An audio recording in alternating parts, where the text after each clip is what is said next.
से आज़म खान के परिवार की स्थिति की तुलना करना बेकार है, क्योंकि यहाँ पर अब देखिए एक परिवार को राजनीतिक द्वेष के कारण लगातार कहीं ना कहीं जो है सत्ता बदलने के बाद, सत्ता तब्दील होने के बाद कई मुकदमे उसमें सही भी हो सकते हैं, लेकिन कई इस मुकदमे जिसको सुनकर के हैरानी होती है, चाहे वो किताब चोरी का मामला हो, बकरी चोरी का, तो इस तरीके के मामले भी उनके ऊपर दर्ज हैं। और जहाँ तक बात डिम्पल यादव के जो है मैनपुरी लोकसभा उपचुनाव में उतरने का है, तो देखिए न तो मुलायम सिंह यादव जेल में थे, न अखिलेश यादव जेल में थे, और न ही और कोई परिवार का चेहरा जो है यादव परिवार का जेल में था। यहाँ पर परिस्थिति बिल्कुल अलग है।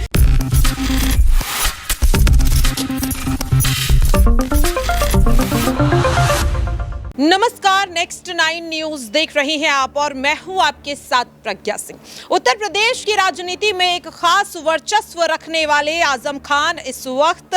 सीतापुर की जेल में बंद हैं। दरअसल आपको बता दें कि आजम खान, उनके बेटे अब्दुल्ला आजम और पत्नी तंजीन फातिमा इस वक्त एक फर्जी बर्थ सर्टिफिकेट मामले में जुड़े, जिस तरीके से उन्हें कोर्ट ने 7 साल की सजा सुनाई और इस वक्त तीनों ही जेल में बंद है। लेकिन यहाँ पर काफी ज्यादा राजनीति गर्मा जाती है जब आजम खान ये बयान देते हैं कि उनका एनकाउंटर हो सकता है, उनके साथ कुछ भी हो सकता है, जिसके बाद राजनीतिक गलियारों में आजम खान और उनके परिवार की चर्चा जोरों शोरों से देखने के लिए मिल रही है। कई तरह के कयास है जो राजनीतिक गलियारों में लगातार लगाए जा रहे हैं। सवाल बार बार उठते हुए नजर आ रहे हैं कि जिस एनकाउंटर होने की आशंका आजम खान ने यहाँ पर जाहिर की है, क्या वाकई में अगर उसे सच समझा जाए तो अब आजम खान ने जो अपने लिए एक राजनीतिक वर्चस्व तैयार किया है, अब आखिरकार इसे कौन संभालेगा।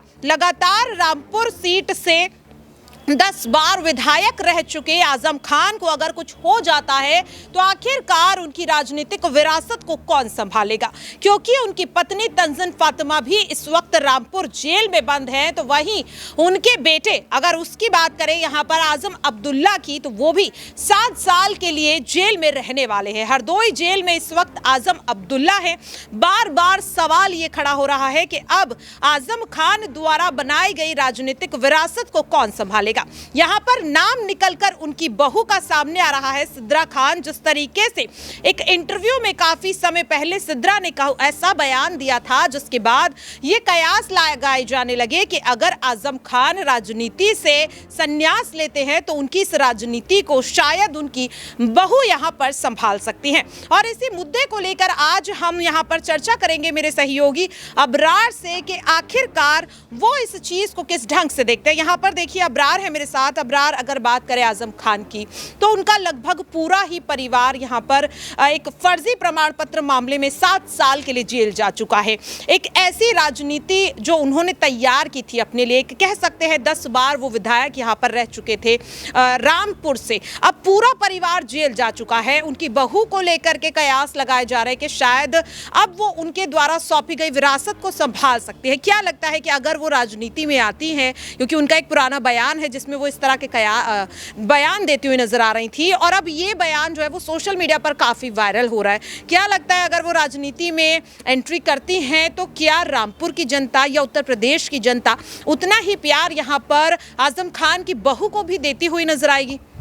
देखिए, आज़म खान एक अलग तरीके के राजनेता थे, और जाहिर सी बात है कि परिवार का अगर कोई चेहरा फिर एक बार राजनीति में उतरता है तो एक लंबा, आप कह सकते हैं कि पीरियड होता है जब आप बड़े राजनीतिक उतार चढ़ाव से होते हुए इतने बड़े मकाम तक पहुंचते हैं। तो आज़म खान ने वो एक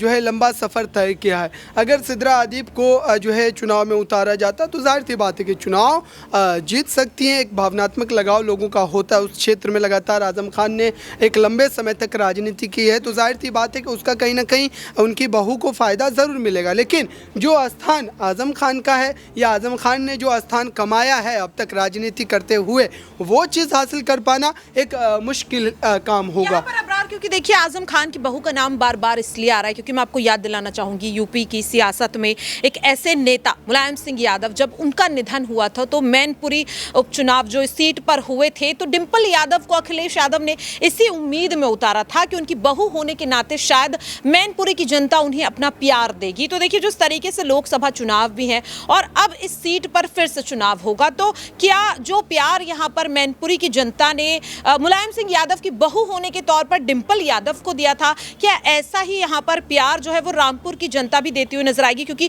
9 बार वो लगभग यहां पर विधायक रह चुके हैं आजम खान। देखिए, यादव परिवार से आजम खान के परिवार की स्थिति की तुलना करना बेकार है, क्योंकि यहाँ पर अब देखिए एक परिवार को राजनीतिक द्वेष के कारण लगातार कहीं ना कहीं जो है सत्ता बदलने के बाद, सत्ता तब्दील होने के बाद कई मुकदमे उसमें सही भी हो सकते हैं, लेकिन कई ऐसे मुकदमे जिसको सुनकर के हैरानी होती है, चाहे वो किताब चोरी का मामला हो, बकरी चोरी का, तो इस तरीके के मामले भी उनके ऊपर दर्ज हैं। और जहाँ तक बात डिंपल यादव के जो है मैनपुरी लोकसभा उपचुनाव में उतरने का है, तो देखिए न तो मुलायम सिंह यादव जेल में थे, न अखिलेश यादव जेल में थे, और न ही और कोई परिवार का चेहरा जो है यादव परिवार का जेल में था। यहाँ पर परिस्थिति बिल्कुल अलग है, क्योंकि लगभग 8-10 वर्षों लगभग कह सकते हैं कि इतने लंबे समय से जो है खान परिवार पर कहीं ना कहीं जो है ये जो सिलसिला है जेल आने जाने का वो लगा रहा है। अगर आज 7 साल की जेल हुई है इस पूरे मामले पर जो है फर्जी बर्थ सर्टिफिकेट पर, तो आज हम इस बात की चर्चा कर रहे हैं, लेकिन इससे पहले कई बार वो जेल जा चुके हैं, लगभग 2 साल तक जो है एक तरह आप कह सकते हैं कि लगातार वो जेल में बिताए थे, फिर उसके बाद उनकी ज़मानत हुई। तो ये पूरा मामला लगातार चल रहा है। उनके द्वारा बनाए गए जौहर यूनिवर्सिटी पर कई तरीके के मामले दर्ज हैं, वहाँ पर किस तरीके से छापेमारी हुई, किताबों को जब्त किया गया, ये तमाम मामले हम जानते हैं। तो ये एक मामला बिल्कुल अलग है, लेकिन उसके बावजूद भी अगर यहाँ पर देखा जाए तो जो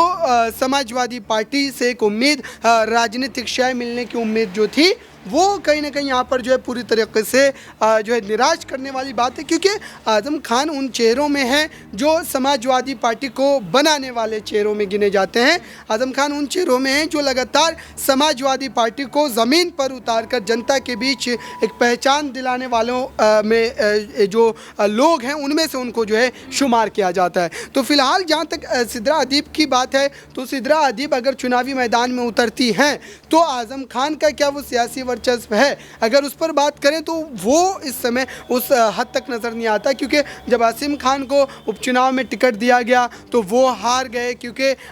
उनके समर्थन में आजम खान पूरी तरीके से जनसभाएं कर रहे थे, जो है रात दिन एक किए हुए थे, वो कहीं ना कहीं वो जो है धार्मिक तौर पर भी लोगों को जोड़ने की कोशिश कर रहे थे। लेकिन उसके बावजूद भी अगर आसिम खान नहीं जीत पाए, जनता स्वीकारी नहीं, तो ये कहीं ना कहीं उनकी राजनीतिक जो है कमज़ोरी को दर्शाता है। और मुझे लगता है कि सिद्रा अदीब भले ही चुनाव में उतरे, लेकिन उनको फिर से एक नए सिरे से राजनीति जो है वो करनी पड़ेगी, और जो आजम खान के साथ लोगों का लगा होगा, जो पुराने लोग होंगे, वो उनके समर्थन में ज़रूर आ सकते हैं, लेकिन नए वोटर्स को, जो युवा वोटर्स हैं, उनको जोड़ने के लिए उनको जो है नए सिरे से एक राजनीति शुरू करनी पड़ेगी। वाकई में देखिए, बहुत बहुत धन्यवाद अबरार। यहाँ पर साफ तौर पर अबरार से जिन सवालों के जवाब मिले उनसे यही समझ में आ रहा है कि अगर वाकई में सिद्रा अदीब अपने ससुर आजम खान की जगह लेना चाहती हैं तो उन्हें सबसे पहले अपने ससुर की और अपने परिवार की छवि को साफ करना होगा। क्योंकि अगर बात करें आजम खान की, तो वो फर्जी बर्थ सर्टिफिकेट जैसे एक छोटे से मामले में 7 साल के लिए जेल गए हैं। तो साफ तौर पर कई तरह के सवाल हैं, क्योंकि यहाँ पर जिस तरीके से मुलायम सिंह यादव की बहू होने के तौर पर डिंपल यादव को मैनपुरी की जनता ने इसलिए इतना ज्यादा प्यार दिया था क्योंकि उनके ससुर ने उत्तर प्रदेश की सियासत में अपना वो वर्चस्व बनाया था। लेकिन सवाल बार बार यही उठ रहा है कि क्या आजम खान रामपुर की जनता के बीच अपने वर्चस्व को उस बेहतर ढंग से तैयार कर पाए हैं कि उनके राजनीति से संन्यास लेने के बाद रामपुर की जनता उनकी बहू को उतना ही प्यार देती हुई नजर आएगी। फिलहाल के लिए इस खास रिपोर्ट में इतना ही। देश और दुनिया की तमाम खबरों के लिए आप सभी देखते रहिए नेक्स्ट 9 न्यूज़।